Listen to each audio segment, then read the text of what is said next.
தமிழகத்தில் பெண்களுக்கு எதிரான பாலியல் வன்முறைகளுக்கு எதிராக வருவாய் தலைநகரங்களில் தேசிய ஜனநாயக கூட்டணி சார்பில் கண்டன ஆர்ப்பாட்டம் நடைபெற்று வருகிறது.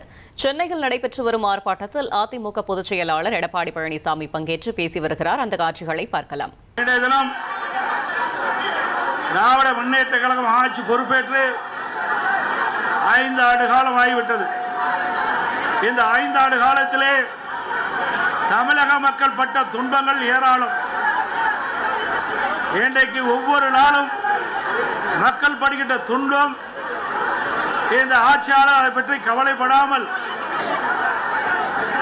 மக்கள் எக்கேடுகிட்டு போனாலும் பரவாயில்லை,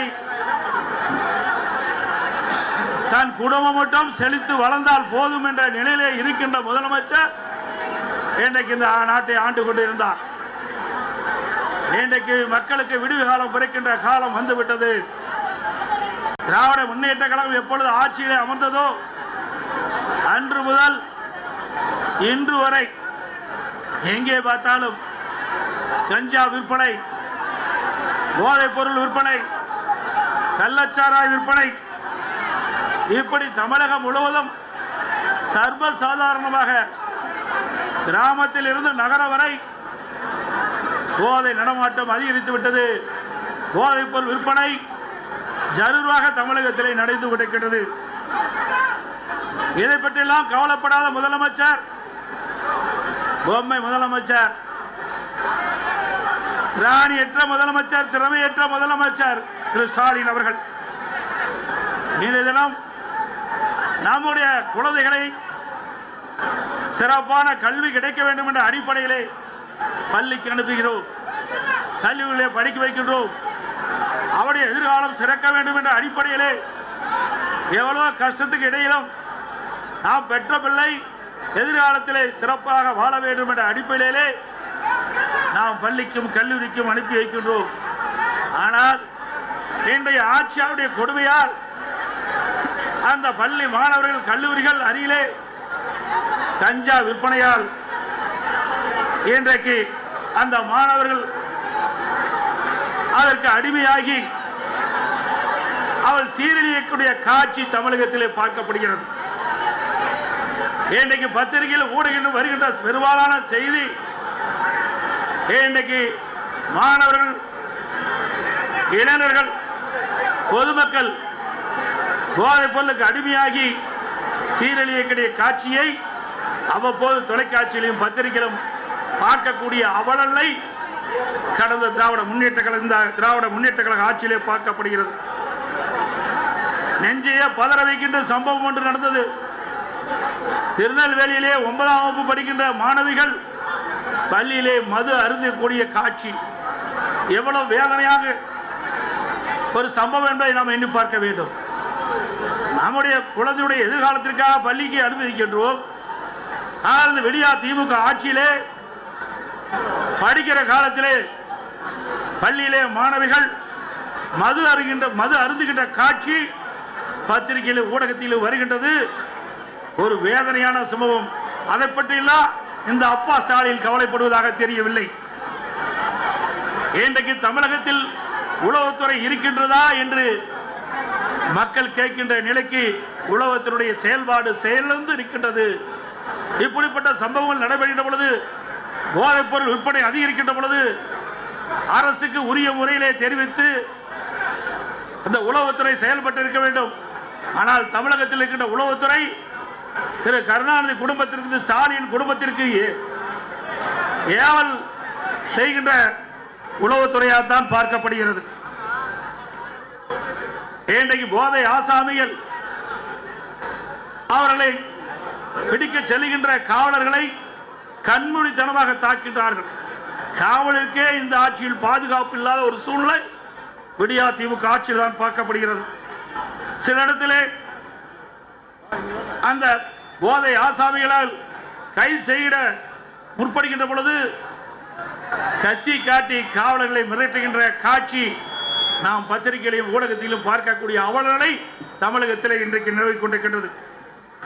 இன்றைக்கு பயிரை காப்பது வேலி, மக்களை காப்பது காவல்துறை. அந்த மக்களுக்கே பாதுகாப்பு இல்லாத ஒரு சூழ்நிலை தமிழகத்திலே நிலவிக் கொண்டிருக்கின்றது. அப்படிப்பட்ட அவல ஆட்சிதான் இன்றைக்கு தமிழகத்திலே நடந்து கொண்டிருக்கின்றது. இன்றைக்கு சென்னை மாநகரம் பட்டம் பகலிலே ஒரு அரசியல் கட்சி தலைவர் ஆம்ஸ்ட்ராங் வெட்டி படுகொலை செய்யப்படுகிறார். இன்று வரை உண்மையான குற்றவாளியை கண்டுபிடிக்க முடியவில்லை. அதே போல திராவிட முன்னேற்ற கழகத்திலே கூட்டணியில் அங்க வைக்கின்ற காங்கிரஸ் கட்சியினுடைய திருநெல்வேலி காங்கிரஸ் கட்சியுடைய மாவட்ட தலைவர் திரு ஜெயக்குமார் அவர்கள் வெட்டி சாக்கப்படுகிறார். அவர் எரித்து கொலை செய்யப்படுகிறார். அந்த கொலை குற்றவாளிகளும் இதுவரை கண்டுபிடிக்க முடியவில்லை. இன்றைக்கு ஒரு 15 நாட்களுக்கு முன்பு நாங்குநேரில் இருசக்கர வாகனத்தில் போதை ஆசாமிகள் சாலையிலே சென்று கொண்டிருந்தவர்களை வெட்டி சாய்க்கின்றார்கள். அதில் 2 பேர் படுகொலை செய்யப்படுகிறார். அதே போல சிவகங்கை மாவட்டம் அந்த பகுதியில் இருசக்கர வாகனத்தில் போதை ஆசாமில் சென்று கொண்டிருந்த பொழுது சாலை ஓரமாக நின்றவர்களை வெட்டி சாய்க்கப்படுகின்ற காட்சி இந்த ஆட்சியிலே பார்க்கப்படுகிறது. இந்த ஆட்சியிலே பாலியல் வன்கொடுமை நடக்காத நாளே இல்லை. இன்றைக்கு கிருஷ்ணகிரியில் 2 வயது குழந்தையை கூட விட்டு வைக்கலை. திராவிட முன்னேற்ற கழக கட்சியை சேர்ந்த ஒருவர் 2 வயது பச்சிளம் குழந்தையை பாலியல் சீண்டல் ஆளாக்கி கொலை செய்யப்படுகின்ற நிகழ்வு இந்த ஆட்சியிலே தான் பார்க்கப்படுகிறது. நாமக்கல் மாவட்டம் குமராபாளையத்தில் வீதியிலே விளையாடி கொண்டிருந்த 9 வயது சிறுமியை ஒரு காம கொடுகிறன் அந்த சிறுமியை அழைத்து சென்று பாலியல் வன்கொடுமை செய்யப்பட்ட காட்சி தொலைக்காட்சியிலே நாம் பார்த்தோம். இதையெல்லாம் எந்த அளவுக்கு இந்த ஆட்சியிலே கொடுமை நடந்து கொண்டிருக்கின்றதை நாம் எண்ணி பார்க்க வேண்டும். இன்றைக்கு மதுராந்தகம் அருகிலே இருசக்கர வாகனத்திலே சென்று கொண்டிருந்த ஒரு பெண்மணியை சில பேர் கடத்தி சென்று பாலியல் வன்கொடுமை செய்கின்ற நிகழ்வு இந்த ஆட்சியிலே தான் பார்க்கப்படுகிறது. அண்மையிலே 3 நாட்களுக்கு முன்பு தூத்துக்குடி மாவட்டம் விளாத்திக்குளம் பகுதியிலே பள்ளியிலே படிக்கின்ற மாணவி அந்த மாணவியை கடத்தி சென்று பாலியல் வன்கொடுமை செய்து கொலை செய்கின்ற ஒரு துர்ப்பாக்கியமான ஆட்சி இந்த ஆட்சியிலே பார்க்கப்படுகிறது. அந்த உடலை வாங்க 3 நாட்கள் அந்த சம்பந்தப்பட்ட பெற்றோர்களுடைய உறவினர்கள் சாலையிலே மறியல் செய்த காட்சி நாம் தொலைக்காட்சியிலே பார்த்தோம். அதே போல அண்ணா நகரிலே ஒரு சிறுமி பாலியல் சீண்டலுக்கு ஆளாக்கப்பட்டு நீதிமன்றம் மாநில காவல்துறை விசாரிக்கப்பட்டால் நியாயம் கிடைக்காது என்று சிபிஐ விசாரிக்க வேண்டும் என்று தீர்ப்பளிக்கப்பட்டது. அதை எதிர்த்து வெக்கங்கட்ட அரசு உச்சநீதிமன்றத்தில் மேல்முறையீடு செய்கிறது. அப்படி என்றால் கொலை குற்றவாளிகளை இந்த அரசு எப்படி பாதுகாக்குது என்பதை நாம் எண்ணி பார்க்க வேண்டும். அதே போல கள்ளக்குறிச்சியிலே கள்ளச்சாராய் அருந்தி சுமார் 68 பேர் மரணம் அடைந்தார்கள். அதற்கு ஆளுங்கட்சி சேர்ந்தவர்கள் துணை நின்ற காரணத்தினாலே ஆளுங்கட்சியில் இருக்கின்ற அந்த நபர்கள் தப்பித்து விடக்கூடாது என்பதற்காக மாநில காவல்துறை விசாரிக்கப்பட்டால் நியாயம் கிடைக்காது என்ற அடிப்படையிலே அனைத்து இந்திய அண்ணா திராவிட முன்னேற்ற கழகம் உயர்நீதிமன்றத்திலே இந்த வழக்கை சிபிஐ விசாரிக்க வேண்டும் என்று வழக்கு தொடர்ந்து நீதிமன்றம் சிபிஐ விசாரிக்கலாம் என்று தீர்ப்பளிக்கப்பட்டது. ஆனால் இந்த விடியா திமுக அரசு உச்ச நீதிமன்றத்திலே மேல்முறையீடு செய்தது. இதிலிருந்து நாம் பார்க்க வேண்டும், குற்றவாளிகளுக்கு துணை நிற்கின்ற அரசாங்கமாக திரு ஸ்டாலின் அரசு செயல்பட்டது என்பதை நிரூபணமாக இருக்கின்றது. அதே போல அண்ணா பல்கலைக்கழகத்திலே மாணவி பாலியல் சீண்டலுக்கு ஆளாக்கப்படுகிறார். அதிலே ஒரு அமைச்சர் திமுக கட்சி சேர்ந்தவர்கள் எல்லாம் ஈடுபட்டிருக்கின்றார்கள். ஆனால் அந்த வழக்கு நீத்து போகின்ற அளவுக்கு இன்றைய நிலைமை இருக்கின்றது. மீண்டும் அண்ணா திமுக ஆட்சி மலரும், இதை தூசி தட்டி எடுக்கப்பட்டு உண்மை குற்றவாளிகளை சட்டத்தின் முன் நிறுத்தப்படுவார்கள். அதே போல இன்றைய ஆட்சியாளர்களை தினந்தோறும் கனிம வளங்கள் கொள்ளையடிக்கப்படுகின்றன. இன்றைக்கு கரூரிலே ரவுடிகளை வைத்து ஒரு நாள் ஒன்றுக்கு 3000 லாரிகளில் மணல் அள்ளப்படுகின்றது. தினந்தோறும் 1.5 கோடி ரூபாய்க்கு கனிம வளங்கள் கொள்ளை போகின்றன. பகிரங்கமாக மணல் கடத்தப்படுகிறது. நம்முடைய முன்னாள் அமைச்சர் அருமை சகோதரர் விஜயபாஸ் அவர்கள் காவல் நிலையத்தில் புகார் கொடுக்கின்றார். அங்கிருக்கின்ற மாவட்ட ஆட்சித்தலைவரிடத்தில் புகார் கொடுக்கின்றார். சம்பந்தப்பட்ட துறை அதிகாரிகளத்திலே புகார் கொடுக்கின்றார். எந்த புகாரும் அவர் எடுத்துக் கொள்ளப்படவில்லை. அதிகாரிகளுடைய துணை கொண்டு இதுவரை மணல் கொள்ளை சர்வசாதாரணம் நடந்து கொண்டிருக்கிறது. அங்கே ஒரு திமுக முன்னாள் அமைச்சர் முழுமையாக இந்த கனிம வள கொள்ளையில் ஈடுபட்டிருக்கின்றார். ஆக இப்பொழுது இருக்கின்ற அதிகாரிகள் அத்தனை பேரும் இந்த கனிம வள கொள்ளைக்கு துணை வகிக்கின்றார்கள். அனைத்து இந்திய அண்ணா திராவிட முன்னேற்ற கழக அரசு உங்களுடைய மகத்தான ஆதரவை ஆட்சி அமைந்தவுடனே இந்த கனிம வள கொள்ளையிலே யாரெல்லாம் ஈடுபட்டார்கள், யாரெல்லாம் இதற்கு துணை நின்றார்கள், அவர்கள் மீதெல்லாம் சட்ட ரீதியாக நடவடிக்கை எடுக்கப்படும் என்பதை நேரத்தில் தெரிவித்துக் கொள்கின்றேன். இன்றைக்கு நாம் பார்ப்பதெல்லாம் நாம் வைத்திருக்கின்ற பணத்தை திருடுவார்கள், இல்லது வீட்டிலே திருடர்கள் புகுந்து நகையை திருடுவார்கள். ஆனால் இன்றைக்கு விடியா திமுக ஆட்சியிலே உடல் உறுப்புகளை திருடுகின்ற ஒரே ஆட்சி இந்த ஆட்சியிலே தான் பார்க்கப்படுகிறது. சிந்தித்து பாருங்கள். நாமக்கல் மாவட்டம் அந்த பகுதியிலே வறுமையின் காரணமாக ஏழைகள் அவருடைய உடல் உறுப்பு கிட்னியை முறைகேடாக இன்றைக்கு திமுக கட்சி சேர்ந்த எம்எல்ஏ மருத்துவமனையிலே அழைத்து சென்று முறைகேடாக அவருடைய கிட்னியை இன்றைக்கு திருடியிருக்க என்று சொன்னால் இந்த ஆட்சி எப்படிப்பட்ட ஆட்சி என்பதை எண்ணி பார்க்க வேண்டும். அது மட்டுமல்ல, இது கண்டுபிடித்ததும் திராவிட முன்னேற்ற கழகம் தான். இதற்கு ஒரு குழு போட்டதும் திராவிட முன்னேற்ற கழகம் தான். இதையெல்லாம் கண்டுபிடித்த பிறகு சட்ட ரீதியாக இந்த மருத்துவமனை மீது எந்த நடவடிக்கை எடுக்கப்படவில்லை. அதிமுக ஆட்சி மலர்ந்தவுடன் இந்த கிட்னி முறைகேட்டில் ஈடுபட்ட அந்த மருத்துவமனை சம்பந்தப்பட்டவர்கள் மீது சட்ட ரீதியாக அதிமுக அரசு நடவடிக்கை எடுக்கப்படும். இது எவ்வளவு கொடுமையானது. நாட்டிலே பாதுகாப்பு கொடுக்கக்கூடிய ஒரு அரசாங்கம் அந்த ஆளுங்கட்சி சேர்ந்த எம்எல்ஏ மருத்துவமனையிலே இப்படிப்பட்ட கொடுமையான நிகழ்வு நடைபெற்று சொன்னால் இந்த ஆட்சி எப்படிப்பட்ட ஆட்சி என்பதை மக்கள் எண்ணி பார்க்க வேண்டும்.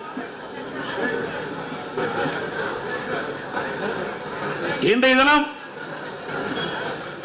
அமைச்சரவையில் இடம்பெற்றிருக்கின்ற ஒரு துறை நகர்ப்புற வளர்ச்சித்துறை, குடிநீர் வழங்கத்துறை. அந்த துறையிலே அமலாக்கத்துறை இன்றைக்கு ஆய்வு செய்யப்பட்டு சோதனையிடப்பட்டு அந்த சோதனையிலே கிடைக்கப்பட்ட ஆதாரத்தின் அடிப்படையிலே இவர்கள் மீது நடவடிக்கை எடுக்க வேண்டும் என்று அரசுக்கு காவல்துறை, உயர்ந்த காவல்துறைக்கு அறிக்கை அனுப்பப்படுகிறது. 3 முறை அறிக்கை அனுப்பப்பட்டது அமலாக்கத்துறையின் மூலமாக. இதுவரை நடவடிக்கை எடுக்கப்படவில்லை. இன்றைக்கு இந்த துறையைச் சேர்ந்த அமைச்சர்கள், இந்த துறையைச் சேர்ந்த அதிகாரிகள் மீது இன்றைக்கு அந்த அமலாக்கத்துறை ஆதாரத்தோடு கண்டுபிடிக்கப்பட்ட அறிக்கையின் அடிப்படையிலே அங்கே முதல் தகவல் அறிக்கை பதிவு செய்யப்பட வேண்டும். ஆனால் இதுவரை செயல்படவில்லை. உடனடியாக அனைத்து இந்திய அண்ணா திராவிட முன்னேற்ற கழக கட்சி உயர்நீதிமன்றத்தில் வழக்கு தொடரப்பட்டு நீதி அரசர் இன்றைக்கு அமலாக்கத்துறை ஆதாரத்தோடு கண்டுபிடிக்கப்பட்டிருக்கிறது. அந்த ஆதாரத்தின் அடிப்படையிலே அரசு இன்றைக்கு எஃப்ஐஆர் போட வேண்டும் என்று தீர்ப்பு வழங்கப்பட்டது. இதுவரை அந்த உயர்நீதிமன்ற தீர்ப்பை கூட அமுல்படுத்தாமல் புறக்கணிக்கின்ற அரசு திரு ஸ்டாலின் தலைமையில் இருக்கின்ற அரசாங்கம் என்பதை நேரத்தில் நினைவு கொள்ள வேண்டும். அது மட்டுமல்ல, இன்றைக்கு எங்கே பார்த்தாலும் இன்றைக்கு டாஸ்மாக் கொள்ளை. இன்றைக்கு தமிழகம் முழுவதும் 6000க்கும் மேற்பட்ட மதுக்கடைகள் இருக்கின்றன. அந்த மதுக்கடையிலே சுமார் ஒரு நாளைக்கு 1.5 கோடி பாட்டில் விற்பனை ஆகின்றது. டாஸ்மாக் கடையிலே ஒரு பாட்டிலுக்கு 10 ரூபாய் என்று விலை நிர்ணயிக்கப்படுகின்ற பொழுது ஒரு நாளைக்கு 1.5 கோடி பாட்டில் டாஸ்மாக் கடையிலே விற்பனை மூலமாக ஒரு நாளைக்கு 15 கோடி ரூபாய் இந்த டாஸ்மாக் நிறுவனத்தின் மூலமாக முறையீடாக கொள்ளையடிக்கின்ற அரசு. இந்த அரசு ஒரு மாதத்திற்கு 450 கோடி, வருடத்திற்கு 5400 கோடி, இந்த 5 ஆண்டு காலத்தில் சுமார் 24,000 கோடி இந்த டாஸ்மாக் பாட்டில் விற்பனையில் மட்டும் முறையீடாக நடைபெற்ற பணம் கொள்ளையடிக்கப்பட்டுகின்றது. அதோட இன்றைக்கு இந்த ஆட்சி பொறுப்பேற்ற பிறகு எல்லா பொருள் விலை உயர்ந்து விட்டது. உணவுப் பொருட்கள் வெண்ணெய் முட்டுக்கிட்ட அளவுக்கு விலை உயர்ந்து விட்டது. இந்த ஆட்சியிலே மக்களுக்கு வேலை வாய்ப்பு கிடையாது. ஒரு பக்கம் வேலை வாய்ப்பு இல்ல, வருமானம் இல்ல குடும்பத்திற்கு, மறுபக்கம் விலைவாசி உயர்வு. அரிசி விலை உயர்ந்து விட்டது, எண்ணெய் விலை உயர்ந்து விட்டது, பருப்பு விலை உயர்ந்து விட்டது, இன்றைக்கு மளிகை சாமானுடைய பொருள் உயர்ந்து விட்டது 40%. ஆக மக்கள் குடும்பம் நடத்துவதற்கு கடினமான சூழ்நிலை தத்தளித்துக் கொண்டிருக்கின்ற நிலை இந்த ஆட்சியிலே பார்க்கப்படுகிறது. அதையெல்லாம் குறைப்பதற்கு இந்த அரசாங்கத்திலே போதிய கவனம் செலுத்தவில்லை. ஆனால் இன்றைய முதலமைச்சர் ஆளுகின்ற ஆட்சி இருக்கின்ற வரை அவர் போட்டோ ஷூட், தினந்தோறும் காலையிலே போட்டோ ஷூட் எடுப்பார், மாலையிலே பத்திரிகையில் ஊடகத்தில் வரும். அதுதான் இந்த 5 ஆண்டு காலத்தினுடைய இந்த விடியா திமுக ஆட்சியுடைய சாதனை என்பதை நாட்டு மக்கள் அறிவார்கள். அதே போல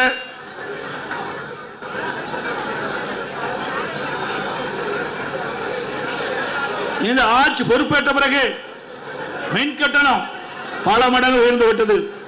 சென்னை மாநகர மக்கள் எண்ணி பார்க்க வேண்டும். அனைத்து இந்திய அண்ணா திராவிட முன்னேற்ற கழக ஆட்சியில் இருந்த மின் கட்டணத்தை விட திராவிட முன்னேற்ற கழகம் ஆட்சிக்கு வருவது பன்மடங்கு மின் கட்டணத்தை அதிகரித்திருக்கின்றது. அண்ணா திமுக ஆட்சியிலே 1000 ரூபாய் மின் கட்டணம் செலுத்துவோர் என்றால் இப்பொழுது 2500 ரூபாய் மின் கட்டணம் செலுத்த வேண்டிய சூழ்நிலை ஏற்பட்டிருக்கிறது. சுமார் 67% மின் கட்டண உயர்வு. கடைகளுக்கு பீக் ஹவர்ல டபுள் சார்ஜ் மின் கட்டண உயர்வு.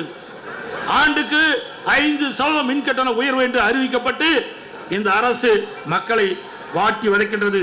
அதே போல வீட்டு வரி 100% உயர்த்தப்பட்டு விட்டது. இன்றைக்கு 1000 ரூபாய் வீட்டு வரி செலுத்துகின்றவள் இன்றைக்கு 2000 ரூபாய் வீட்டு வரி செலுத்த வேண்டும் மாநகர பகுதியிலே. அதோட கடைக்கு அண்ணா திமுக ஆட்சியிலே 1000 ரூபாய் நீங்கள் கடை வரி செலுத்த வேண்டும் இருந்தால் இப்பொழுது 2500 ரூபாய் கடைக்கு வரி செலுத்த வேண்டும். அது மட்டும் இல்லாம ஆண்டுக்கு 6% இந்த வரிகள் உயர்த்தப்படுகின்றன. இதனால் மக்கள் மீது மிகப்பெரிய வரி சுமையை சுமத்திய அரசாங்கம் திரு ஸ்டாலின் அரசாங்கம் என்பதை நேரத்தில் தெரிவிக்க விரும்புகின்றேன்.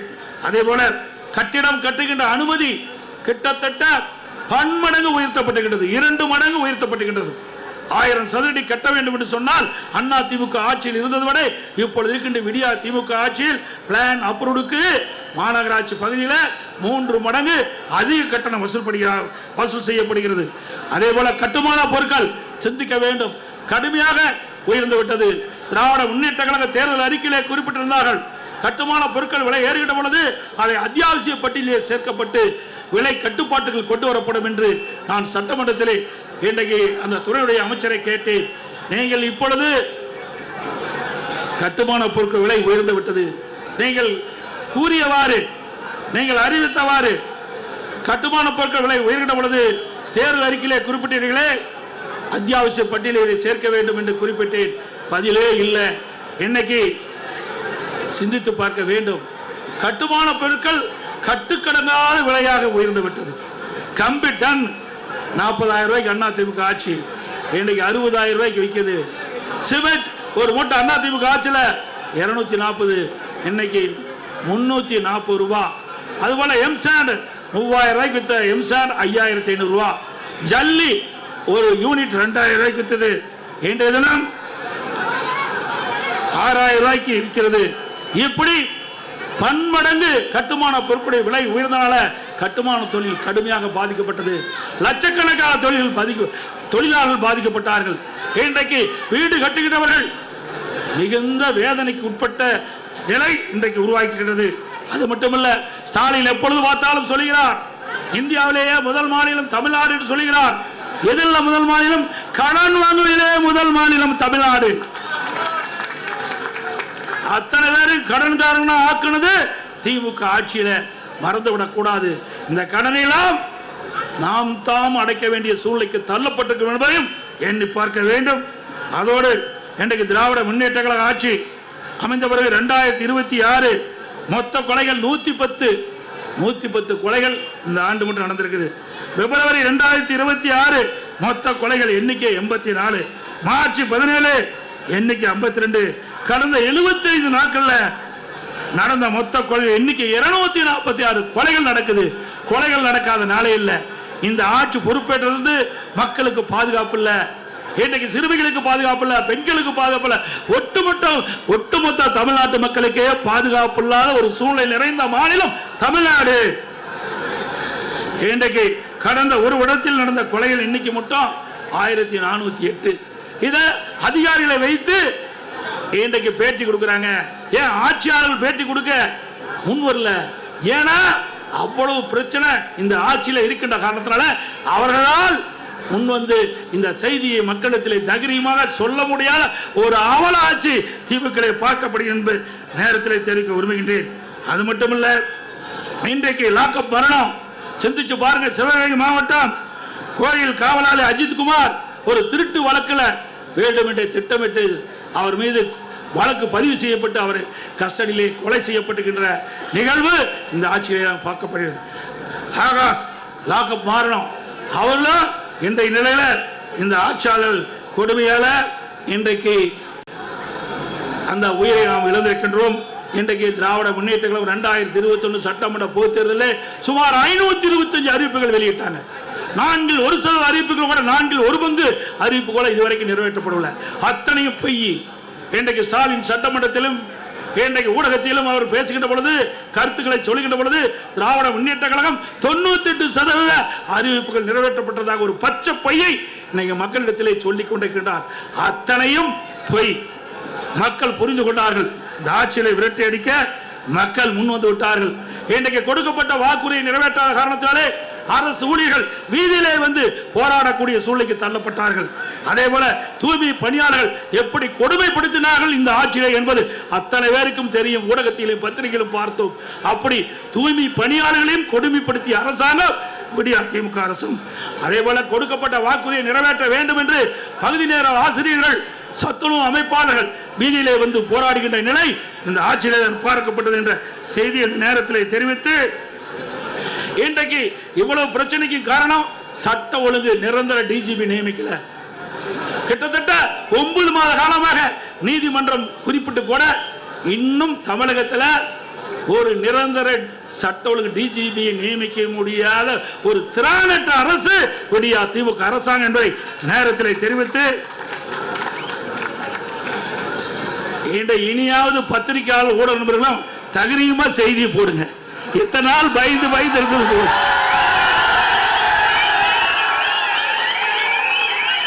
நான் சொல்லுவது அத்தனையும்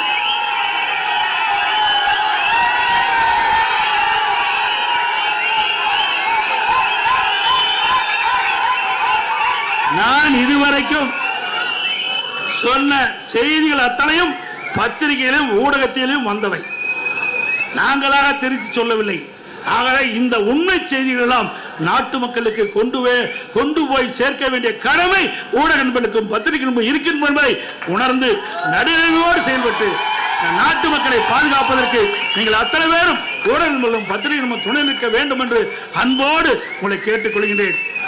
மக்கள் ஒரு ஆட்சி அகற்றப்பட வேண்டும். குடும்ப ஆட்சிக்கு முட்டுப்புள்ளி வைக்கின்ற தேர்தல் இந்த தேர்தல். ஊழல் விளம்பரம் மட்டும் செய்த திமுக ஆட்சியின் ஆட்டம் கடந்த 15ஆம் தேதியோடு முடிவு கட்டப்பட்டு விட்டது. தமிழ்நாட்டிற்கு இன்னைக்கு வசந்த காலம் ஆரம்பிக்கப்பட்டு விட்டது. பெண்களுக்கு பாதுகாப்பான ஆட்சி விரைவில் மக்களால் கொடுக்கப்படுகிறார். இளைய சமுதாயத்திற்கு ஒளிவுமான எதிர்காலம் காத்துக் கொண்டிருக்கின்றது. மே மாதம் ஆட்சிக்கு வருவோம், நல்ல ஆட்சி அமைப்போம். நடைபெறவுள்ள சட்டமன்ற பொதுத் தேர்தலில் அனைத்து இந்திய அண்ணா திராவிட முன்னேற்ற கழகம் தலைமை தாங்கியுள்ள தேசிய ஜனநாயக கூட்டணி அதிக இடங்களிலே வெற்றி பெற வேண்டும். அனைத்து இந்திய அண்ணா திராவிட முன்னேற்ற கழக வேட்பாளர் நிற்கின்ற தொகுதியிலே 2 லட்சத்திலே வாக்களித்து வெற்றி பெற செய்யுங்கள். நம்முடைய தேசிய ஜனநாயக கூட்டணி சார்பாக போட்டியிடுகின்ற வேட்பாளருக்கு அவருடைய சின்னத்திலே வாக்களித்து அவர்களை வெற்றி பெற செய்ய வேண்டுமாய் கேட்டு விடைபெறுகின்றேன். நன்றி, வணக்கம். இப்பொழுது ஆர்ப்பாட்டம் வாசிக்கப்படும். அதை திருப்பி நாம் ஒவ்வொருவரும் குறிப்பிட வேண்டும் என்று அன்போடு கேட்டுக்கிறேன்.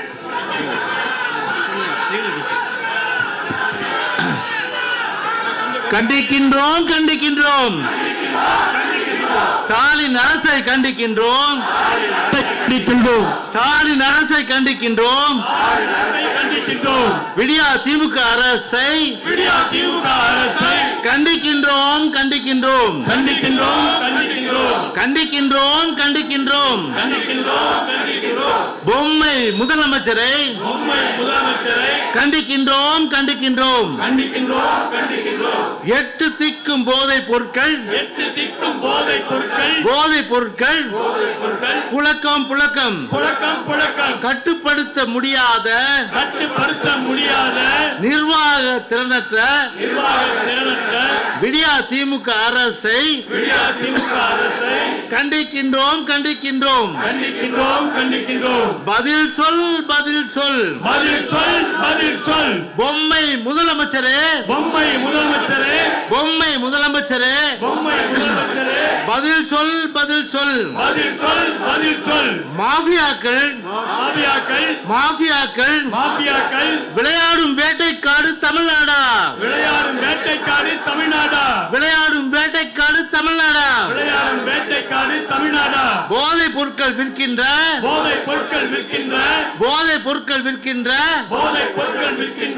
சந்தைதானா தமிழ்நாடா திரித்தது யார்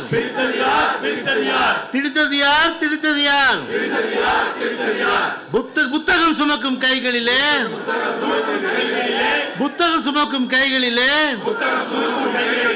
போதைப் பொருளை திரித்தது யார் பதில் சொல் ஸ்டாலினே பதில் சொல்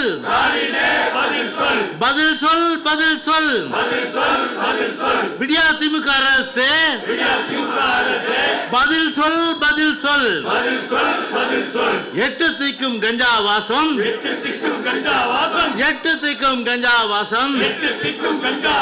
சட்டம் ஒழுங்கோ படுமோசம்